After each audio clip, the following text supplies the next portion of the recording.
Dear learners, today we will discuss a story entitled The Barber Trade Union by Mulk Raj Anand. Mulk Raj Anand, an Indo-English writer, one of as comparatively R.K. Narayan, Raja Rao, and in his stories, an appeal for the reformation of society as other writers. His story, The Trade Barber Union, published in 1944, anthologized in his collection The Child Lost and Other Stories. Mulk Raj Anand is one of the writers of progressive movement 1930s, when India was in its caricatured condition for the movement, for the sake of the society. And this story really based on casteism.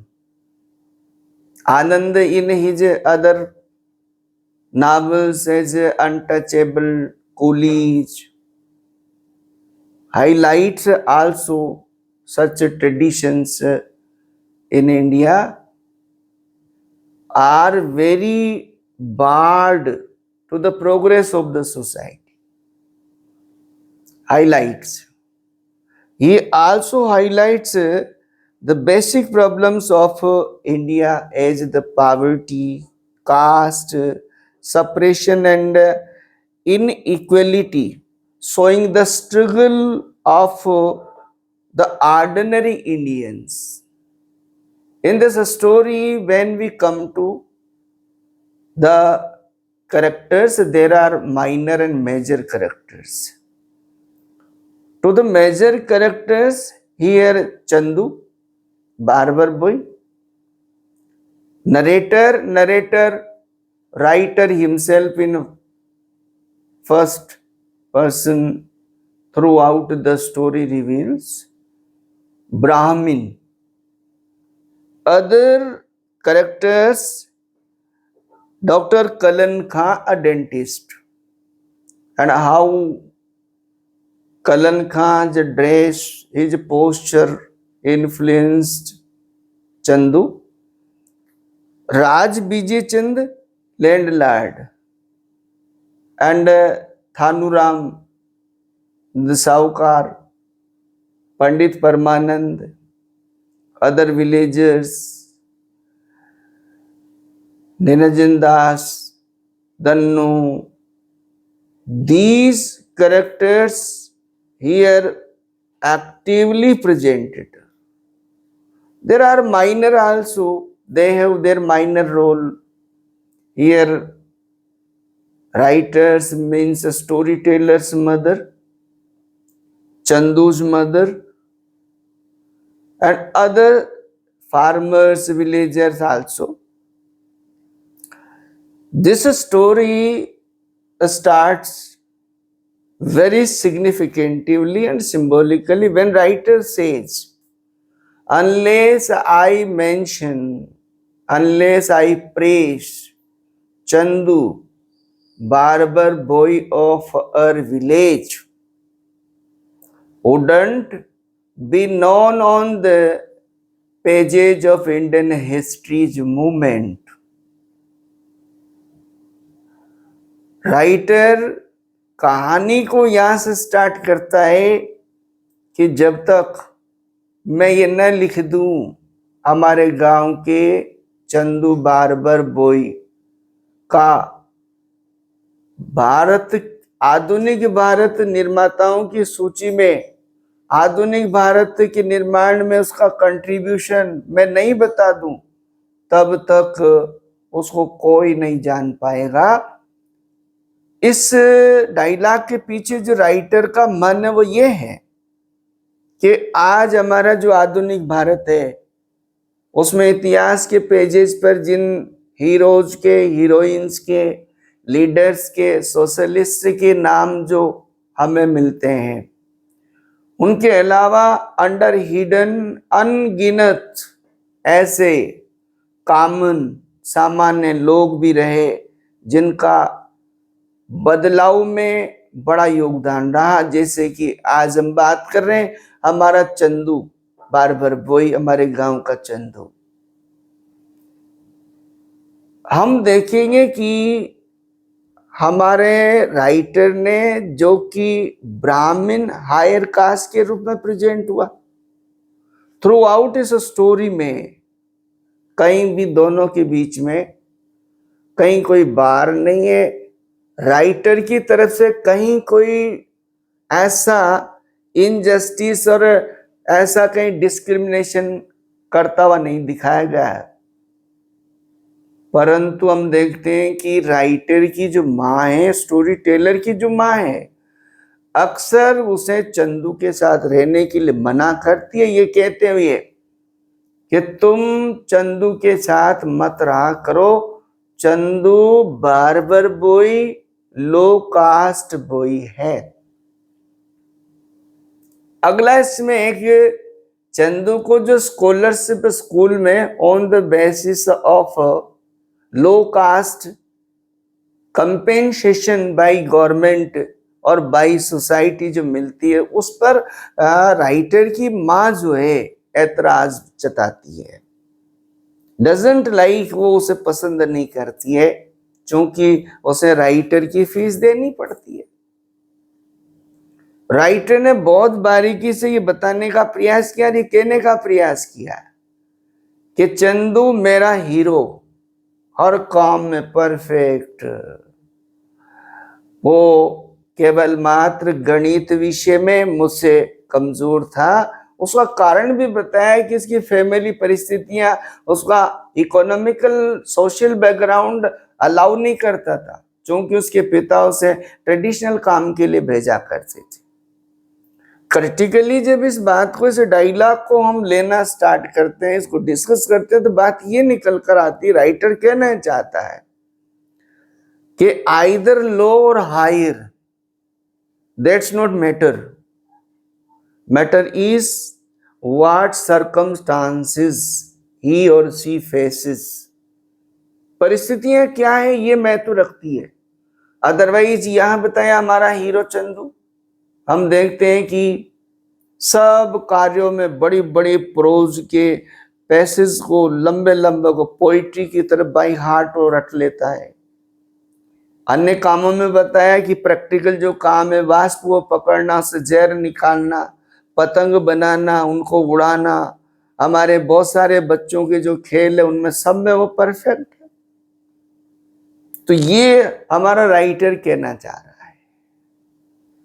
आगे जब हम जाते हैं, doctor Kalan खां का जो नवाचारी जो है, उससे हमारा चंदू बहुत ज्यादा प्रभावित है, और न केवल प्रभावित है, वो उसे देखता है और उसके अंदर एम्बिशन है, वो चाहता है। और लेटर ऑन स्टोरी में हम देखते हैं कि एट लास्ट उसने प्रूव भी किया, मेहनत करता है, गांव से वो कस्बे में जाता है, जाने में भी वो कितनी हिम्मत करता है कि लाला हुक्म चंद की जो फीटन गाड़ी है उसके बाहर के हिस्से पे बैठकर कस्बे तक जाता है। वहां वकीलों को, बाबुओं को, जेंटलमैन्स को, उनके पहनावे को, उनके रहन सहन को देखकर प्रभावित होता है। तो यहां ये बात ये बताती है कि यदि अवसर मिले तो हर कोई व्यक्ति इन्फ्लुएंस होता है, हर कोई व्यक्ति करने का मादा रखता है, हर किसी में एम्बिशन, महत्वाकांक्षा होती है। हम जब लेंगे कि हमारा चंदू मुझसे एक सवाल करता है, मीन्स राइटर से, कि यदि मैं ये सब पहनूं कलन खां की ड्रेस में मैं कैसा लगूंगा, दैट मीन्स उसमें एम्बिशन है टू चेंज द ट्रेडिशंस, वो ट्रेडिशंस को बदलना चाहता है। और वास्तव में later on he changed the tradition innovatively, उसने नवाचार किया, और नवाचार करने के लिए हाउ ही ह्यूमिलेटेड, कितना उसका ह्यूमिलेशन हुआ, कितना अनादर हुआ, कितना वो इंसल्टेड हुआ।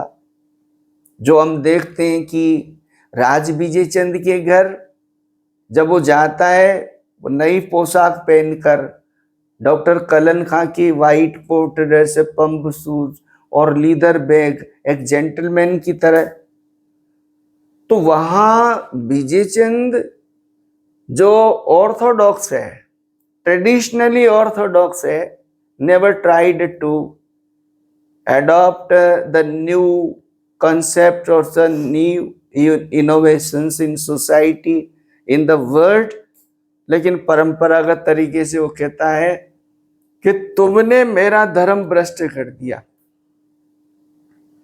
और तुम स्वाइन सन, गेट आउट, गेट आउट।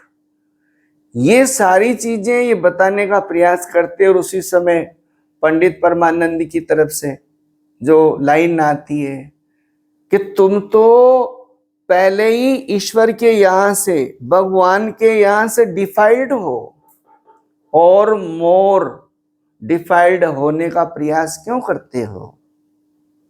तो सवाल खड़े करता है हमारा राइटर, और सवाल ये कि ये क्या अच्छी बात नहीं है कि बदलते परिवेश में, नवाचारी परिवेश में व्यक्ति नवाचार करे, अपनी परंपराओं को छोड़े?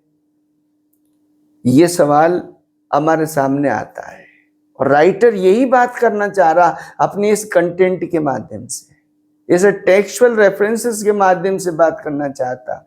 वहां साहूकार ने फिर कहा, और ये कहना चाह रहा है कि लोग किस तरह से दो तरह से बात रखते हैं, ऊपर से सिंपैथी रखते हैं। देखो साहूकार का डायलॉग क्या रहा, तुम्हारे पिता के मरने के बाद तुम आवारा हो गए हो, अपनी माँ की जिम्मेदारियां निभाओ, अपने परिवार की जिम्मेदारियां निभाओ। और वहीं उसी समय हमारा राइटर जो उसके पीछे होता है, उसको दूसरी तरह से बात की जाती है कि ये तो रागु है, एक रोग है समाज के लिए। दैट मीन्स, और आधुनिक शिक्षा ने तुम्हें बिगाड़ दिया है, तुम भी इसके साथ हो, तुम्हें तो जेंटलमैन बनना है। वही शिक्षा जिसके लिए एक तरफ एक व्यक्ति के लिए कहा जा रहा है कि ये तुम्हें स्पॉइल कर रही है, और दूसरी तरफ एक व्यक्ति से कहा जा रहा है कि तुम्हें जेंटलमैन बनना है। हमारा राइटर इस तरह का इन डायलॉग्स, इन डिपिक्टेशन के माध्यम से सवाल करता है। हमारा चंदू एक नवाचारी, एक मूवमेंट लीडर के रूप में यहां प्रस्तुत किया। उसने कितनी उस आज के 1930s के समय, आज के उस हमारे भारत और उस भारत में कितना अंतर है, समाज की परंपराओं में कितना अंतर है, उस समय कितनी हिम्मत की होगी, ये बताने का प्रयास कर रहा है। संघर्ष, स्ट्रगल उसका बताने का प्रयास किया। जब राइटर चंदू को ढूंढते हैं, चंदू की माँ के पास जाता है और इसके राइटर के बारे में पूछता है, तो चंदू की माँ पहले बड़ी चिड़चिड़ेपन से कहती है कि तुम्हारी माँ ने यदि तुम्हें देख लिया कि तुम यहाँ हो तो मेरी आंखें खींच लेगी, मेरी आंखें नोच लेगी। That means a difference, the discrimination by the society of a higher to lower, upper caste to lower caste, ये वो बताना चाहता है राइटर। पर जब उसे माँ कहकर वो पुकारता है कि माँ चंदू कहाँ है, तो किस तरह से वो फुल ऑफ लव, किस तरह से वो प्यार से उसे बोलती है, बेटा वो कहीं गया होगा।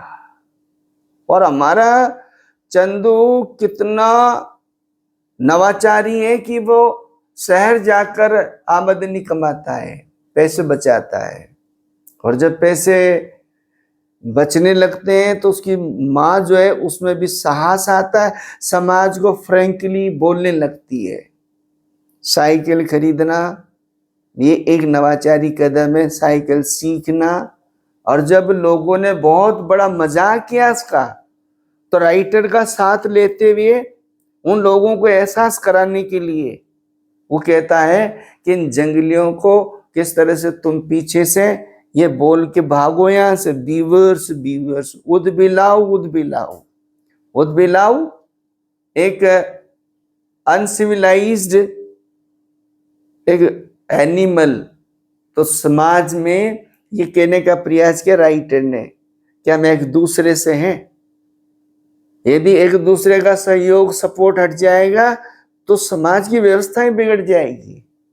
एक दूसरे का हमें रिगार्ड करना चाहिए।